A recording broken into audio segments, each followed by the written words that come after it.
നമുക്കേറ്റവും സുരക്ഷിതത്വം നബി പഠിപ്പിച്ചതുപോലെ ദുആ ചെയ്യലാണ്. കാരണം നബി സല്ലല്ലാഹു അലൈഹി വസല്ലം പ്രത്യേകം പറഞ്ഞിട്ടുണ്ട്, ചില ദുആകൾ നമുക്ക് അപകടം ചെയ്യും. ഒരിക്കൽ ഒരു സഹാബി ദുആ ചെയ്തു. എന്താണ് ദുആ ചെയ്തത്? അല്ലാഹുവേ, നീ എനിക്ക് വല്ല ശിക്ഷയും തരാൻ ഉദ്ദേശിക്കുന്നുണ്ടെങ്കിൽ അത് പരലോകത്തേക്ക് മാറ്റിവെക്കാതെ ഇവിടെ വെച്ച് നൽകണമേ. അത് പിന്നീട് വളരെ വലിയ ഒരു പ്രയാസമുള്ളൊരവസ്ഥയിലേക്ക് അദ്ദേഹത്തെ എത്തിച്ചു. വളരെ വലിയൊരു രോഗിയായി അദ്ദേഹം മാറി. പ്രവാചകൻ അദ്ദേഹത്തോട് ചോദിച്ചു, താങ്കൾ എന്തായിരുന്നു ദുആ ചെയ്തത്? അദ്ദേഹം പറഞ്ഞു, ഇങ്ങനെയാണ്. പ്രവാചകൻ പറഞ്ഞു, അങ്ങനെ ഒരിക്കലും ദുആ ചെയ്യരുത്. മറിച്ച് ഈ ലോകത്തും പരലോകത്തും ഖൈറേ ചോദിക്കാവൂ. റബ്ബന ആതിനാ ഫിദ്ദുനിയ ഹസന വഫിൽ ആഖിറതി ഹസനത്തൻ വഖിനാ അദാബന്നാർ. അല്ലാതെ പരലോകത്തെ ശിക്ഷ ഇവിടെ തരണമെന്ന് പ്രാർത്ഥിക്കാൻ പാടില്ല. അപ്പോൾ നോക്കൂ നിങ്ങൾ, അദ്ദേഹത്തിൻ്റെ ഒരു ശ്രദ്ധക്കുറവ് കൊണ്ട് വലിയൊരു പരീക്ഷണമാണ് ഉണ്ടായത്. അപ്പോൾ പ്രാർത്ഥിക്കുമ്പോൾ നമ്മൾ ശ്രദ്ധിക്കണം.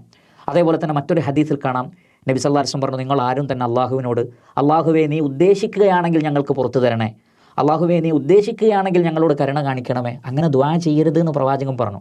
മറിച്ച് നീ ഉദ്ദേശിക്കുകയാണെങ്കിൽ എന്നല്ല, മറിച്ച് അള്ളാഹുവേ നീ പുറത്തു തരണമേ, എന്നോട് കരുണ കാണിക്കണമേ, അത് കിട്ടണമെന്ന യഖീനിൽ തന്നെ ചോദിക്കണം. അപ്പോൾ അവിടെയൊക്കെ അള്ളാഹുവിൻ്റെ റസൂല് ചില മര്യാദകൾ പഠിപ്പിക്കുന്നുണ്ട്. അപ്പോൾ പലപ്പോഴും നമ്മൾ സ്വന്തം നിലക്ക് ദുആ ചെയ്യുമ്പോൾ ചില പരിക്കുകൾ ഇതേപോലെ നമുക്ക് സംഭവിക്കാൻ സാധ്യതയുണ്ട്.